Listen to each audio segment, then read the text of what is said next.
Ek het al met jou gesels oor God se hart wat tweede kanse aanbetref, nie net in die Nuwe Testament nie, ook in die Ou Testament. Toe direk na Jesus se opstanding, wat hy na sy disippels toe gegaan het agter geslote deure. En nou wil ek na 'n hele ander prentjie, 'n ander scenario toe spring. Hier aan die einde voor die hemelvaart, Matteus 28 vers 19 en 20. Die 11 disippels het na Galilea toe gegaan, na die berg waarheen Jesus hulle beveel het om te gaan. En dan gebeur hierdie wonderlike woorde wat ek en jy baie goed ken en al honderde kere gehoor het. Gaan dan na al die nasies toe en maak die mense my disippels. Doop hulle in die naam van die Vader en die Seun en die Heilige Gees. En hier wil ek nou net geweer vir 'n oomblik breek, om vir jou te sê, vir wie word hierdie woorde gesê? Dis weer eens die disippels. Petrus is daar, die een wat Jesus verloon het. Die haan wat gekraai het. Die disippels wat saam met hom in die tuin van Getsemane was. Wat hom gedrop het, toe hy angstig is en bloed sweet. Toe lê hulle in slaap. Dit is hulle wat hierdie opdrag ontvang. Dis hulle wat hierdie woorde hoor. Praat nou van 'n tweede kans. Praat nou van 'n herstel.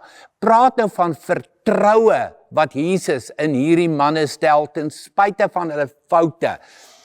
Thomas is daar, die een wat getwyfel het, die een met sy hoekoms, die een met sy waaroms. Hulle word nie afgeskryf nie. Ek en jy word nie afgeskryf nie. Andy Stanley skryf dit en sê dit vir my so mooi, sy woorde oor tweede kanse en oor genade.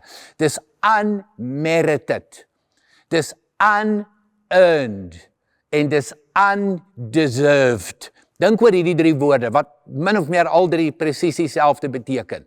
Unmerited, unearned en undeserved. Ek en jy verdien nie enige tweede kans nie. Ons verdien nie enigstens die Here se genade nie.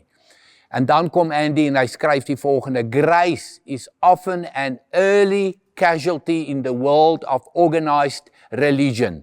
Die oomblik wat dit kom by kerk en kerkstrukture in die breë, dan raak genade ewe skielik 'n probleem.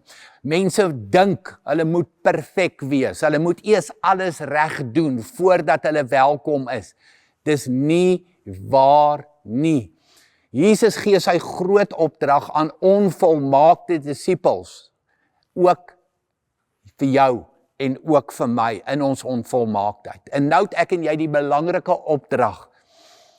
Onthou nou, God se genade aan 'n Rahab, God se genade aan 'n Dawid, God se genade aan 'n Manasse, God se tweede kans vir sy disippels, spesifiek vir Thomas, en vir jou, en vir my. En daarom moet ek en jy ook vir ander mense tweede kanse gee. Moet ons ook God se genade kan demonstreer en illustreer vir ander mense. So hier is die uitdaging, wees 'n kanaal van God se genade. Here, dankie vir genade. Dankie dat U groot opdrag, gaan maak disippels, toevertrou aan onvolmaakte disippels, soos elke kyker en myself. Dankie daarvoor, Here, en maak ons kanale van genade in hierdie wêreld. Amen.